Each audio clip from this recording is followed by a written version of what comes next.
Hello, welcome to Wednesday, another live. It's nearly 8 p.m. here in Australia. It's 11 a.m. in the UK, and it's about 3 or 6 a.m. in America. This weekend, the podcast comes out for season 4, so make sure you listen on Sunday at some stage around the world. Sunday, I'm going to start releasing it later in the day, so it'll be about 4 or 5 p.m. So catch up with that on Sunday. First one up is Sarah Stevens, who is an Olympian, and she talks about winning a bronze medal for the Olympics. She's really fascinating to listen to, and she's also very motivational. She's also a mentor, public speaker, so she's really great for the first one off the Cab Off the Rank, I think it's called. And also coming up the following week, the third week, I have a cult specialist who is one of the world-renowned cult specialists in the world, obviously, because she's world-renowned, and she's from America, Yanya. Okay, let's say hello to One Blue Princess, life coach Josh, and let's get my friend, the incredible Lisa Towers, to join me. Oh, how do I do that again, Lisa? Oh, no. You coming, Lisa? Come on. In you come. There Hello. she is. Hello. Can you hear me okay? No. Can't you? No, I can. Yeah, I can, really. You've gone quiet. I don't know why. Have I? No, I just think, I don't know what's wrong with this phone. Good morning or good evening for you. Can you hear me at all, though? Yeah, I can hear you, but as long as you can hear me. I can hear you perfectly. Can everybody hear Lisa? Give us a thumbs Hello, up. If you can. everyone. Nice to have you back. I think it's been about 2 months since you were last on. It has, it has. I'm, hi, you need to get this guy on as well. Breatholution. Who's Breatholution? His name's Kev. He's from UK, and he I'm going to have some sessions with him because he's an expert on breath, Right. And how it links to illness and everything. It's incredible. So you want to get him on because it's like a mind blow. Mind blow. I like a mind blow. Well, it's a boom boom. If he wants to follow me, then I'll be able to follow him afterwards, and then we'll be able to work out what we can do. Yeah, Kev, follow Dan. I know Dan sounds Australian, but he's actually a Brit. Yeah. Born in the UK, moved here at 11. So, but Australian now. I am Australian. You sound Australian. Do I? So I'm. How are you? Actually, good. Yeah, things are pretty good at the moment. It's really good. I'm looking forward to season 4 this week coming out. I've got some great guests. Sounds really good. Sounds amazing. I was just listening. Sounds really good. Yeah. I'm. That's why I'm going to see Kev. I'm at the moment trying to find a balance with the menopause, and it's proven to be a bit of a mare. So I don't feel. I feel like I've lost myself a bit. And at the moment, I think the UK, everything feels a bit chaotic, especially the NHS. So it's a bit kind of confusing at the moment, trying to get to just speak to someone, but I'm getting there. Yeah, that's good. Sorry, someone has just written I thought it was a question. How life changed us. One is at a point wherein nothing seems right. That was a question or a statement, I guess. Yeah. Anyway, sorry. Yeah. Look, I think all over the world we're a bit like that at the moment, aren't we? I mean, things here seem to be getting a little bit back to normal, but there's still, there's your whippet. Honestly, I told you, life's... Can you stop it, please? What's that whippet's name? This is Luna. Luna. We've just been on like a really long walk, so I don't actually know. Sorry, Dad. Everyone knows that my lines are incredibly whippety, which is not good. Luna, you need to calm down now because I'm in the middle of doing things. Now Jude go. Moore says the Whippets are playing up. The Whippets are playing up and they're a pain in the neck. Sorry, Jude. So anyway, thanks for inviting me on, even though I do have Whippets who, even after a 2.5 mile walk, they're still full of energy.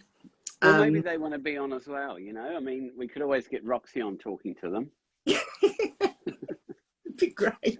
Yeah, it's a good mental health podcast, isn't it? Dogs talking. Come on, it's about life, isn't it? Yeah, you know, Yeah. I'm trying to do my best, and I've got Whippets, and they actually. Oh, even Marley's getting a bit ratty now. Oh. So I don't know when to start. Sorry, guys. That's all right. We can start anywhere. It's fine. While Lisa's run off to have a sneeze, we're going to talk today about labelling and the dangers of labelling, labelling yourself, and also I can't remember what the other bit was. What was the other bit? It's about labelling. Labelling and what's the other bit we put on it? Labelling and so basically self-talk. Yeah, absolutely. And I think it's really important because I actually think it's one of the reasons why I fell so heavily into suffering with anxiety, because I was given a diagnosis and I didn't actually know what to do with it. So I kind of owned it.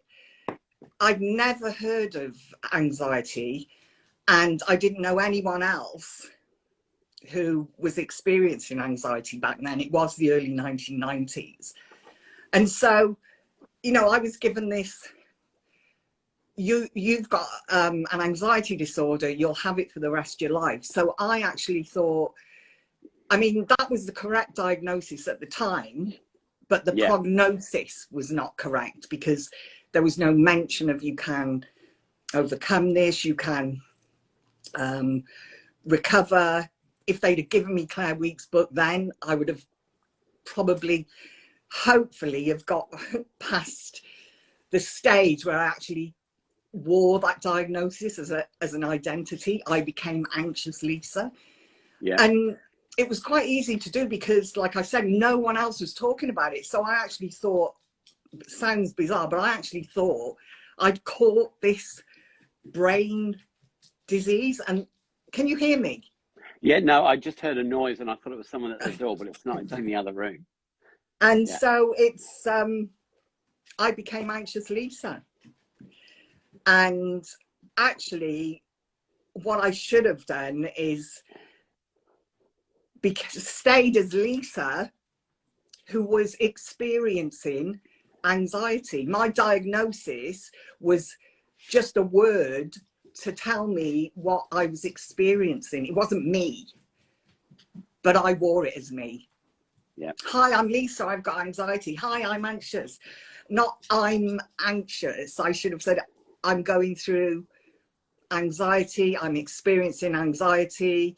It would have been better if I used words like I'm healing, I've been through a lot of shit lately and I'm experiencing anxiety and I'm healing. Would have been more beneficial. Definitely. Look, I know not from anxiety side, but when I was first diagnosed with fibromyalgia, every time I said I've got fibromyalgia, I felt like I had fibromyalgia. When I started to go, I'm getting over it, I started to feel a bit better because I was no longer putting my name to, I have Dan and I've got fibromyalgia. I'm experiencing fibromyalgia. I can't even say it because I always call it fibro. But you know, once you disassociate yourself with the actual label, it becomes a lot easier to handle it. Yeah, absolutely. I mean, I was really grateful for the diagnosis. Sorry, this is like, my Whippets are going to be so fat after this. I was really grateful for the diagnosis because I had no idea what was happening to me. But because I didn't know exactly what anxiety was back then, and I couldn't actually speak to anyone who knew what it was, because it was back then, it was like, oh, it's something to do with your mental health, which means I just thought, that's it. The next step now is I'm going to be locked away forever and no one's going to want anything to do with me. It was awful. But see, that was the 90s as well, wasn't it? I mean, mental Yeah. health was almost, oh, don't talk about that. Yeah. You know, I remember hearing Marley. I remember hearing people saying when they had experiences. Now, I actually didn't know them then, but they were in the same time period as me when they got diagnosed. And they said they'd have conversations with people who'd say, well, your career's gone. You're never going to have a career now. Yeah. You know, it was like, wow, you wouldn't say that today. No. And all those conversations like that were based on stigma. They weren't the truth. Yeah. But God, if someone tells you that, it's going to make you feel absolutely much worse about yourself, isn't it? It is. It's going to increase your anxiety. So I'm a big believer. Redette just came on and said, hey guys, Sam Hawksworth 3 gave us a smiley face, and someone else, I've missed them. But if you want to send a question to Lisa or myself, you can do it in the little question mark box at the bottom on the right hand side, or you can just send us a comment and we'll read it out and we'll do what we can. Yeah. Sorry, continue. I forgot what I was going to say, but what I will say is anxiety seems to be the one sort of condition, if you like, or the one, I can't think of the word, that we do take ownership of, that we do make our identity as, where actually it is a symptom and an emotion. And anxiety is anxiety. Everyone's got it because it's part of the survival mechanism within us that keeps us safe. Yeah. Disordered anxiety is when you develop a secondary fear. So you fearing anxious. So that is what makes us avoid things and self-medicate and do everything else. So it's not actually anxiety. And you know, when you take ownership of it, you'll kind of say, throw in the towel in. Well, I've got anxiety. I'll go it for the rest of my life and that's it. It'll never recover. I'll never recover, but you will. But it takes work and effort. But it's doable. I did it. I couldn't even get in the shower at one stage. I was too scared to move, you know.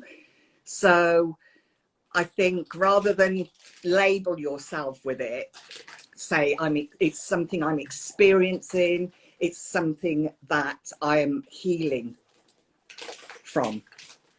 And that does definitely make a big difference, doesn't it? When you're not actually labeling yourself, but you're, I can't remember what we call it in counseling, but it's like distancing yourself, but you still have it, but you're not making it yourself. Yeah, you're healing. You're kind of, it's something you're experiencing. It's not you. It's not a personality trait. It's not your, you know, it's not your identity. It's something you're experiencing and going through. And it's like, you know, people suffer with migraines. They're not a migraine. They are experiencing migraines. Yeah. No, which is equally as horrible. But I think the way we talk to ourselves as well, because when I first started, when I heard about how do you talk to yourself, I'm like, stupid question, I don't know. But then when I started looking into how I talk to myself, oh, Redette, I'm so sorry, lovely. Well, that's no good, Redette. Yeah, sorry, Redette. If you can, you know, give the Samaritans a ring. They're absolutely brilliant. They're really helpful. So what was I saying, Dan? You're saying about self-talk. Yeah, so when I started learning and kind of looking into how I spoke to myself, I was horrified. I started journaling stuff when I was you know, I was told to journal everything that I was thinking and how I was talking to myself, and everything was, you're never going to do this, you can't do this, I'm scared, I'm anxious. It was all doom and gloom, and it was, there was no self-empowerment, there was no encouraging words.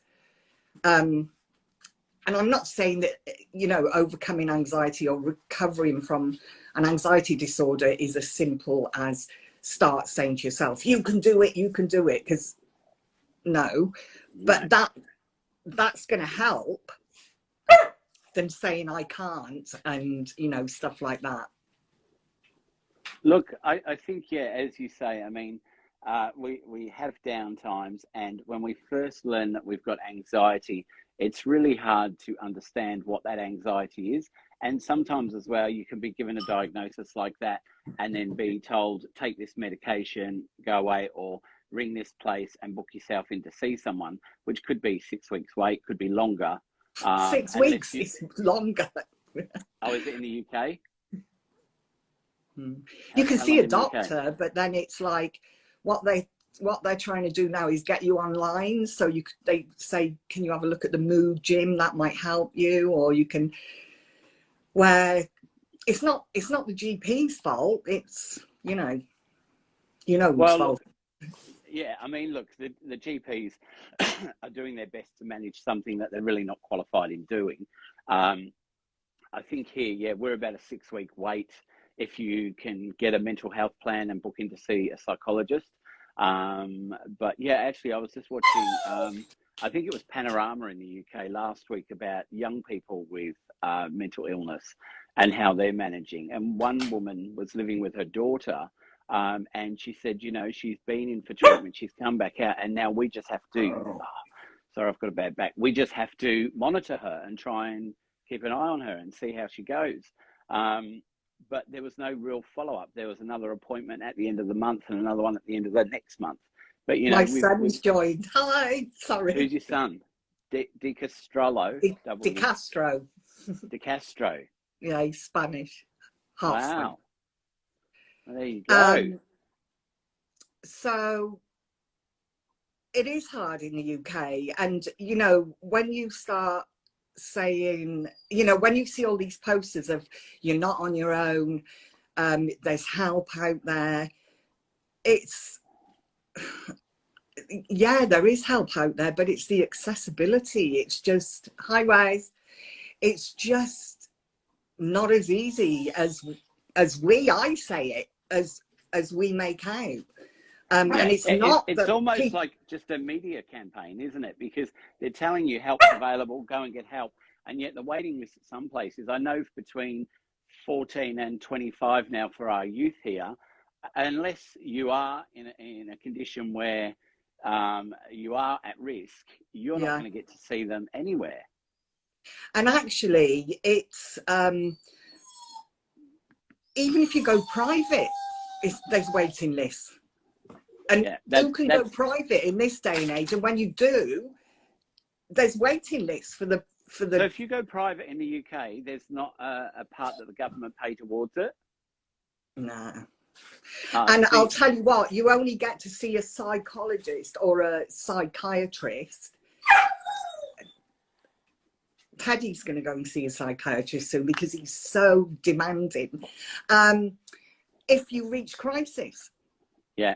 But, you know, we need the preventative measure. We're telling ourselves, you know, I'm promoting mental health and I'm an advocate for anxiety, and it's about how you talk to yourself and these are the things you can do.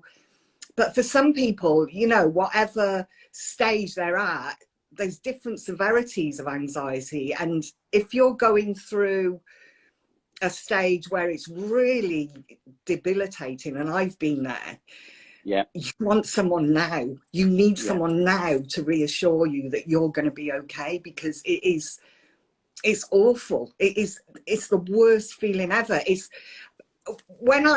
bad when you've got anxiety and you know you're in a bubble in your safety zone, but you want to try and do something out of your safety zone. Then that's hard. but at least when you get home, you feel safe. Where when you can go through periods of some anxiety, which I did, where nowhere feels safe. And it's at those times you desperately need someone, a professional, to absolutely tell you it's going to be okay and give you that kind of guidance. And unfortunately, it's just non-existent in the UK. Well, look, here it used to be that that when the government they would pay like $85 towards your psychology appointment, and a psychologist would be, I don't know, about say 130, 140. So you still had to pay about 40 or 50 bucks towards it. But now a lot of the psychologists are charging like 220, which then does make it out of the reach of people. I do know psychologists who will do pro bono, like do it for free if you are really in crisis and you can't afford to go, if you're unemployed, if you're on a pension card. But as Psych Cafe said just before, Fran, she said therapists are burning out too. Yeah, they are. Which is true. I mean, we've just come out of COVID, where psychologists, psychiatrists, counsellors, all those sort of people were used so much more because people couldn't cope. But then we also have to think that those psychologists, psychiatrists and counsellors were also going through COVID, where they might have had kids at home all day. And they're human beings. Yeah, so they're trying to manage their life plus help everybody online as well, which is really hard to do.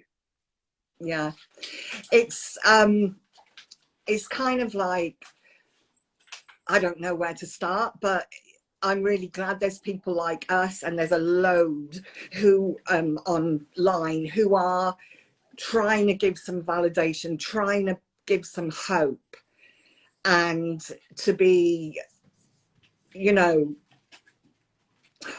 it's hard, isn't it? Because you're trying to give validation and hope, which I do, but sometimes, you know, what can you say when there's actually no one available?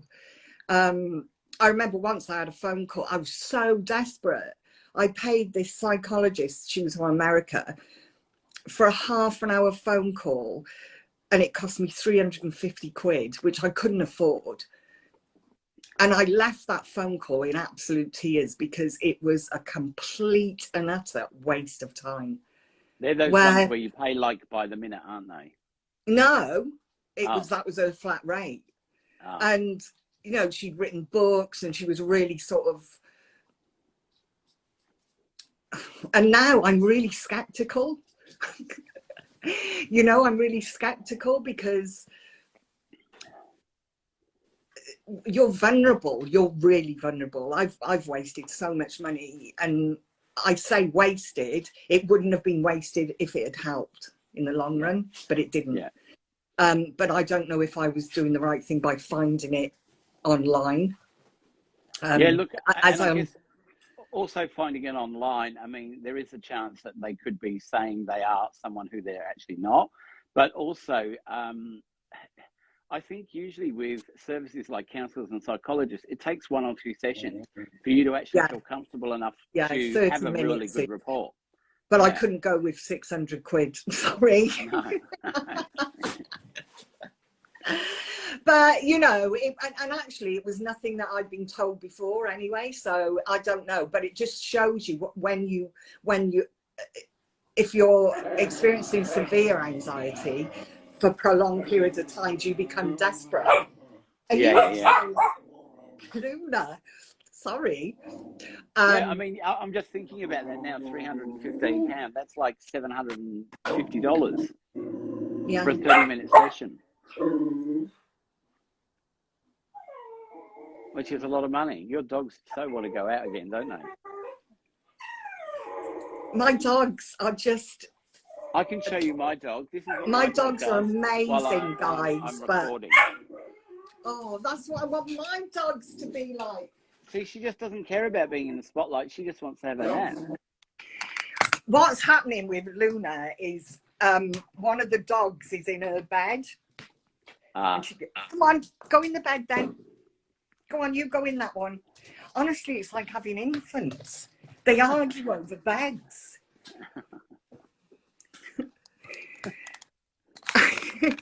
I'm sorry, I must be the most unprofessional live person with my wickets, No, Um, it's but reality, isn't it? This is what happens. what on earth's the matter? So sorry, Dan. So That's sorry, okay. guys. So does anyone have any questions they want to ask? Does anyone have any comments? You know, we're talking about anxiety today, and oh look, oh Roxy, you would love that. You can And have yes, it. I mean, what a couple of people have said about people being burnt out are therapists. Yeah, they really are. I don't really think we call them therapists over here. We call them a counsellor or psychologist. I don't really, although my business is called Change Your Therapist, so we must use the word over here. Yeah, I think anyone really, just the as professional. Are you trying to get some dog food? Just for accessibility, you know, the accessibility would really mean a lot. Just knowing that you can talk to someone and get that reassurance. So it's really kind of, it's frustrating, you know. It's like, but it's worth, it's, you know, if you have got the money, it's worth looking for somebody who is sort of recommended, even for word of mouth, brilliant way, and then paying the money. But it shouldn't be like that, really. It should be easy. Well, it's almost like your mental health depends on how much money you've got, doesn't it? One thing that's really, I thought I'd never say this, but treatment is actually becoming something that's only accessible for the privileged, and that is wrong. Yeah, that's what I just said. Like, you know, unless you've got money, you can't actually fix your mental health. And that's not a good thing, because everybody should be able to... There's things you can do. There's things you can do, but you need that guidance and that reassurance as well, that you're actually doing the right thing.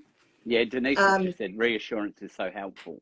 Yeah, absolutely, Denise. It's like, and it means so much, even if it's just, yeah, you're doing great. Come on, you've got this. It really helps. But if you are experiencing like severe anxiety level, you know, where it's just 24/7, just having someone who would ring. I remember when I first started, and the doctors were really accessible then in the 1990s, although not a lot of them had the knowledge. I remember having long phone calls with doctors who were really helpful, as in reassuring me and being supportive. But you can't now. I mean, I've been trying to get an appointment with my doctor, like I said, for the menopause, and it's hard. And when I did get one, it was, no, we're not trying you. No, we won't try you on that. Let's do this first. When I knew it wouldn't work, but they've obviously got a budget, haven't they? So it's like, I don't want this call to be about moaning, but... Is it true that in the UK, if you want to go and see a doctor, you have to call up and like speak to a triage nurse at the clinic first, and then they decide whether you're sick enough to come in? And actually what's happening now is they give you phone call appointments before face-to-face. It's very, unless it's like really urgent, there's no face-to-face. Why is that the case? Because I think doctors are burnt out. Yeah, or leaving or going to Australia to work because they get treated better. Which you can't blame them, can you, really? Well, look, yesterday afternoon I needed to make an appointment with a doctor because I think I'm getting tonsillitis back. And so I got on my app and I made an appointment for 4 p.m. Friday. Yesterday. So yesterday was Tuesday and I've got an appointment Friday face-to-face. No triage nurse I had to go through. Just showing off. Yes. That's how lucky we are in the lucky country. And I actually think as well, in the lucky country, yeah, I actually think as well that, you know, when it comes to mental health, it's important that it's faced, yeah, like one Blue Princess put, you need the face-to-face, and sometimes the face-to-face is, you desperately want another human in front of you to say, yeah, yes, let's do this, yes, you know, you'll get there. Look, I think COVID was good in a way for that. We started accepting that we could do Zoom calls and phone calls, and we didn't have to go. So it was quite convenient for us too, that, oh, good, I don't have to go to the doctors, I can just do a call. But then now it seems to be that they've stayed on with that idea, where most people would like to get back. Because they get more for less. Yeah, you get more people through. More for less. That's all it is. Yeah. Which is not great. But anyway, going back to the things you can do, which is not, I was going to say get a whippet, but don't bother. They're too noisy. Luna, this is absolutely, look, she's wagging her tail now because I'm standing up because she thinks it's fun. I'm going to go in here because I've had enough. Sorry, guys. Oh, she's behind you. She's like, oh, there's another one. There's 3 of them. Before you go on to that, tell me what it was like to meet Fern Cotton. Oh, she's lovely. I've met her twice. She's just so lovely, but obviously she's busy and busy advocating and trying to support people through her books and her podcast, which is amazing. Her podcast, I know yours is amazing, but hers as well. No, I haven't listened for a while, but I do like her podcast. Yeah, which and is called she's just Happy so Place. lovely. And I can't believe that I met her in 2019, and that was it was actually one of the things that that's called bitey faces. She was driving there on my own was one of the last things to do because I hate motorways, and I'm okay with that. I don't enjoy them. But the first time I'd driven for such a long time after I was really, really poorly, and I got there and I met her and I told her that it was, you know, first time I'd driven, and she was on about her anxiety and how she couldn't, it stopped her from driving long distances on the motorway. And there's so many people like that. And she was on about, oh, you know, these things that hold us back. And I said, yeah, I got a book in me and I want to write it. But, and she said, well, just do it. But, you know, your imposter syndrome and your, oh, was I that boring that you've left me? Yeah, look, I couldn't put up with the dogs anymore. It was just driving me nuts. Oh, I thought I'd show you a book. Oh, it's actually not that one anymore. Well, it is. That's the same one. The new one? No, I've just had it revised. Oh, I can't find it, but I've got a different cover now as well. So, so I met her and she said, why don't you just write it? And I thought, oh, yeah, okay. And then COVID happened, and there was like this, like for everyone, we were sort of stuck at home and didn't know what to do. So I thought, right, I'm going to go for it. Now I've got dyslexia, and and I also had the inner critic, so it was a bit of a challenge. But I did it, and in March 2022, was it March? I think when you released it, published it, self-published, and then I went to the Happy Place Festival again this year, and well, you saw the video I put on my page, where I said, you probably don't remember me, but you told me to write a book. No, I said I got a book in me. You said, just do it. So I've done it. And here it is. And she was like, oh, God. But the thing about that is, you know, you kind of think with celebrities, don't you? You think, oh, yeah, they play it just to have whatever audiences they're talking to. But what happened with that really touched me was afterwards, she was doing a podcast still in the festival with George Harrison's wife from the Beatles. Yeah. And she spoke about me. And she said, I've just met a lady from Lisa, who I met originally in 2019.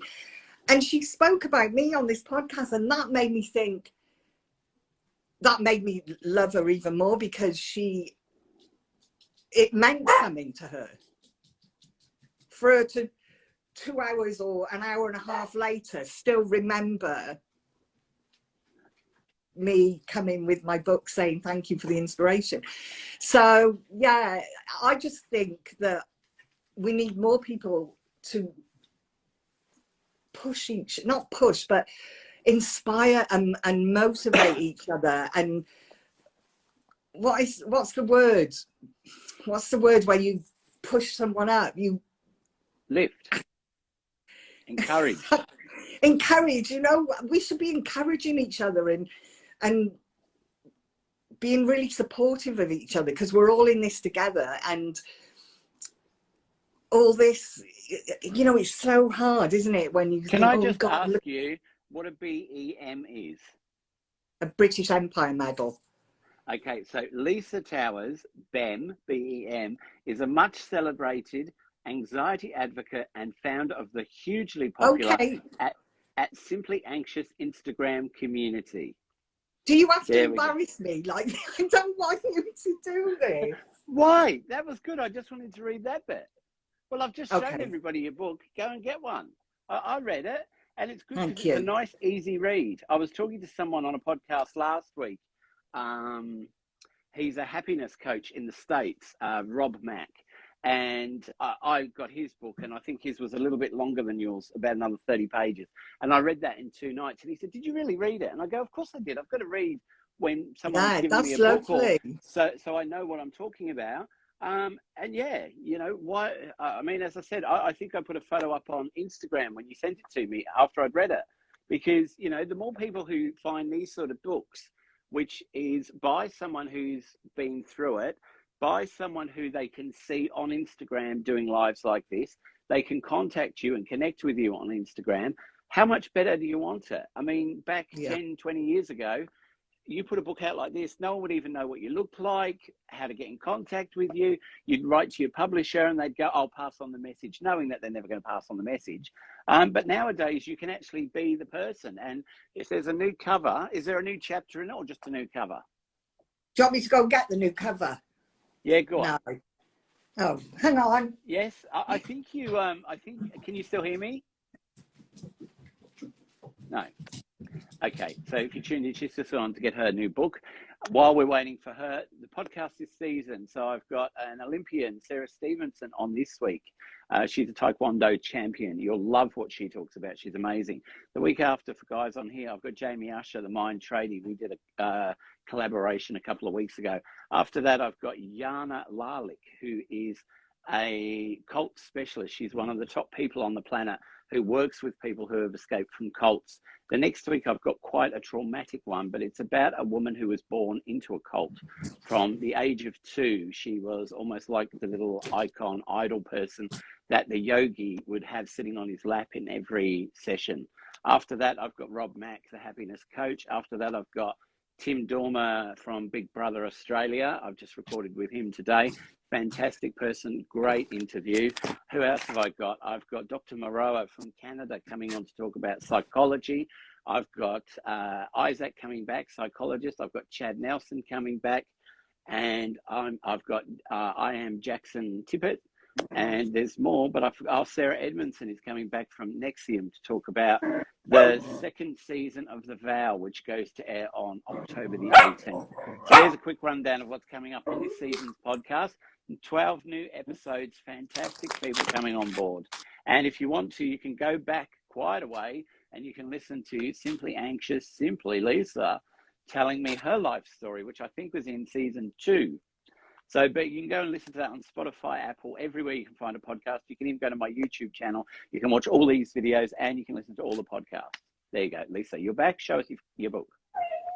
I can't find Oh because my God, I've run out. for that. I've run out. So I will have one anyway. It's still the same. 10 different cover. Yeah. Has anyone got any questions? Because I know, honestly. Can I show people what you wrote in my book or not? Yeah. Boom! Oh, thanks for supporting me. Much love, Lisa. There you go. If you've read the book and you want me to review it and have you on the podcast, that's the way to do it. I love reading your books. Where are you off to now? It's like Walkabout with Lisa tonight. Anywhere away from the wind. Oh, questions. Oh, look, we just did have a comment before from Evelyn. She says, is there any natural remedies or supplements that really help with anxiety? No medications.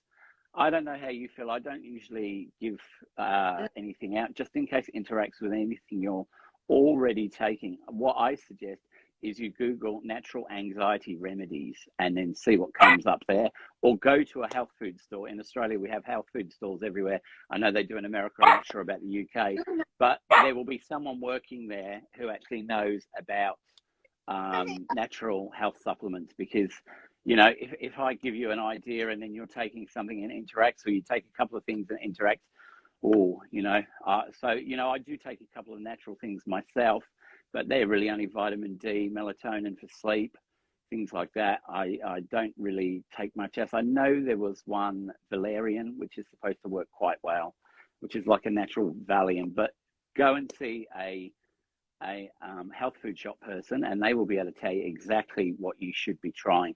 Or there are some books I bought. It's called the Encyclopedia of Natural Health. And in that, it's got home remedies and remedies you can buy over the counter for things like anxiety, fibromyalgia. I bought it with the fibromyalgia. And it lists nearly every type of illness, autoimmune disease you can have, and supplements that can help you. So I think those are things you can do. You found the book?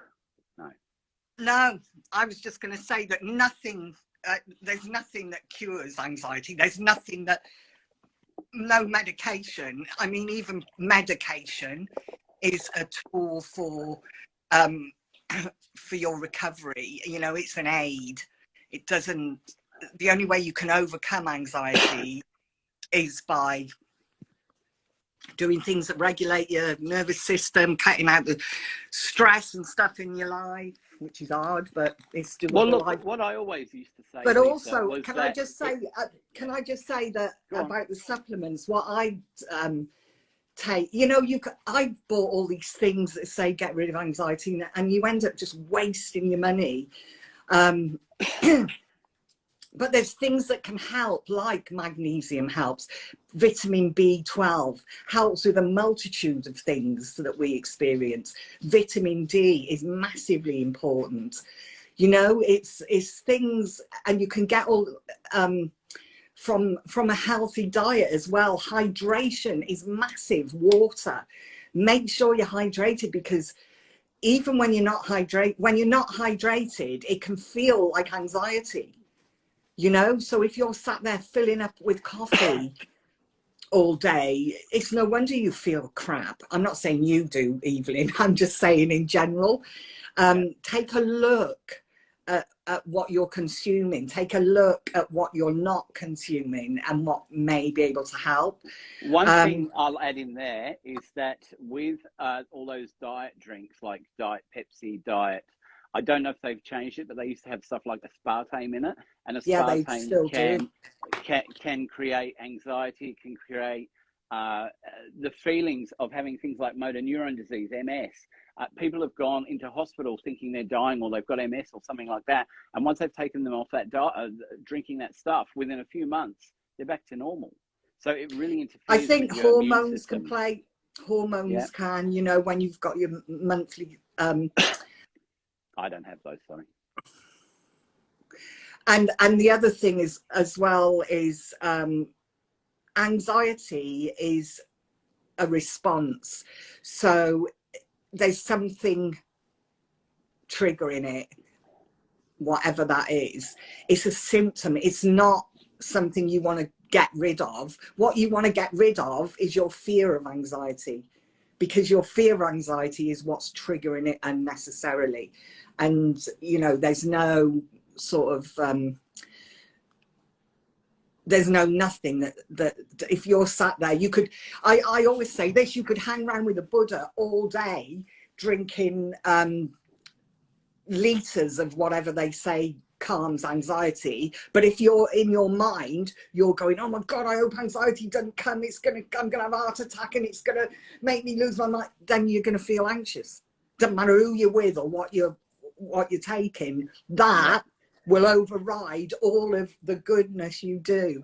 So reframing your mind, reframing your thoughts from, oh my God, I'm scared of anxiety, it's going to make me have a heart attack, it's going to make me lose my mind, to I'm experiencing anxiety, it's really uncomfortable, to something like this, I'm experiencing anxiety, it's really uncomfortable, I can't lose my mind, I'm safe even though I don't feel it, it will pass, will help a lot more practicing that kind of reframing than drinking something that Holland and Barrett said will get rid of anxiety, because it won't. If your mind is still in fear of anxiety, that will trigger, that's enough to trigger it. And look, the bravermind.hq says we can't cure anxiety, we can only change the representation of the events that create the anxious feeling, which is perfect. Yeah. And we need to become the observer of our thoughts. Absolutely. And a lot of the triggers are the meaning we put to it. So, you know, the thought of driving, it's not about anxiety. You're not scared of driving. You're scared of driving and experiencing anxiety. So because, and then if you go deeper, well, why are you scared of driving? Why are you scared of experiencing anxiety when you're driving? And then the evidence is there that you've gone right down the rabbit hole. I'm scared of driving because I'll experience anxiety, I'll get stuck in the middle of the road, everyone will see me, I'll have a panic attack, it'll last forever and I won't be able to move, and everyone, and that is a complete complete evidence that you've just gone straight into those anxious thoughts. And look, catastrophic and you believe them. Yeah, catastrophic thinking goes hand in hand with anxiety, doesn't it? Because you think not like what normal people would think, which is, oh, look, if I do this, this will happen. What are normal people? This. I mean, not normal people. I don't, I know, don't usually use that. It slipped out, not normal people. But, you know, you go from this to this instead of going, well, I might just have a bad day. You go, oh, my day is going to be awful. And of course you do. Of course you do, because you're sensitized. And if your nervous system is sensitized, your mind is not going to be full of encouraging words and supportive words and calming words. You're sensitized, you know, you're feeling anxious. That whole response is about you're in danger, so we're going to get you out the way by making you feel like this. Yeah. The problem is the mind will then fill up with all these why you should get out the way and all the other nonsense it does. It's what you're feeling is a natural response, even though the danger is perceived and not real. And that's the problem. And it's not a problem with the brain, because the brain does amazing things, but the whole nervous system and brain, I think it would have been a lot easier for us if it could differentiate between a real threat and a perceived one. Yeah. Because then we wouldn't have this, would we? Because we'd say, oh, it's a perceived threat, so it doesn't matter. And then the response wouldn't kick in. But it can't. And that's why we end up getting stuck in this loop. Because it feels the same as if there's a pack of wolves running after you. Yeah, the Braver Mind says it then becomes conditioning. That's and a so normal true. Behavior. Yeah, and it becomes our autopilot because we do it so often. It becomes automatic. It's like what I say is, when some people say to me, yeah, but Lisa, when I do this, it just happens. And I'm like, yeah, because the brain remembers and It's almost records it. like it's a file, yeah, and you've got it stuck there. Yeah. So when that happens, that file pops back in again, and you need to change what that file says. Yeah, like and computer, you need do to that by responding. It's like, I say, it's like when you learn to drive. While you're learning to drive, it's hard, isn't it? You know, you've got to learn all these things. Once the brain has learned that, it kind of files it in the automatic pilot. So it's one of those things we don't have to think about. So we get in the car and we just drive. We don't have to teach ourselves every time we get in the car. And that's what's happened when we've started avoiding and responding in fear to anxiety. So it kind of, it's like an automatic thing now. So we've got to actively and consciously start responding differently. And the brain will learn that then and unlearn the automatic. You know, that's why it takes time. But even though you feel unsafe, this is one of the most important things I learned. Even though it feels unsafe, you are safe because it cannot hurt you. Yeah, and look, while you were we saying do that, the brave mind, absolutely spot on. I was just thinking about when I learned CBT, cognitive behavioral therapy. It's all about changing those thought patterns that don't work for you into something different. And people say, oh, Reframing CBT, them. yeah, CBT is easy and you'll learn a lot from it. It's not easy because you're having to change something that could have been 10, 20 years that you've always done. You've got to change it to a new process, which becomes really hard to get someone to understand that that's what we need to do and that's how we need to do it. I use this as an example as well. I spent years, like a couple of decades, working in an environment where I had a lanyard with an electronic pass to go through doors. When I quit, I'd go to Morrison's or I'd go into town, and the minute a door went like that, I'd go like that. Because the brain remembered, you know. And it's like if you got on a bicycle now and they changed the mechanism of it, of how it works, it'd take you ages to learn that. Yeah, it would. You know, because the brain has got used to and is familiar with how you respond. So the brain is used to you fearing it and avoiding. So, you know, but it's doable and it's worth it. It is worth it because you get a better outcome and you'll feel completely different once you master these things.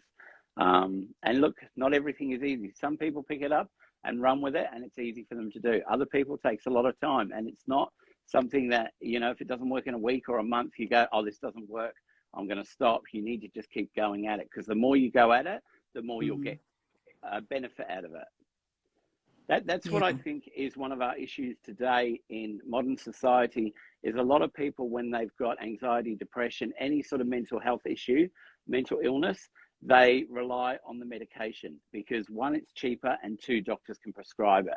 And sometimes when you have those meds, it's it doesn't help you, because what you're really doing is just numbing down what you need to sort through by seeing a therapist.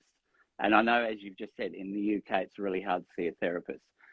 But you really need the mix of medication and therapy. You need, if you're going to take meds, do the work. That, you know, the meds will give you the breathing space to then do the work. Don't use that breathing space to go out getting sloshed every night, staying up all late and doing all sorts of nonsense that's going to make you, you know, that's going to eventually catch up with you. It's, I know people bang on about looking after yourself, but honestly, I lived when I didn't have good mental health, and nothing now. I have got relatively good mental health.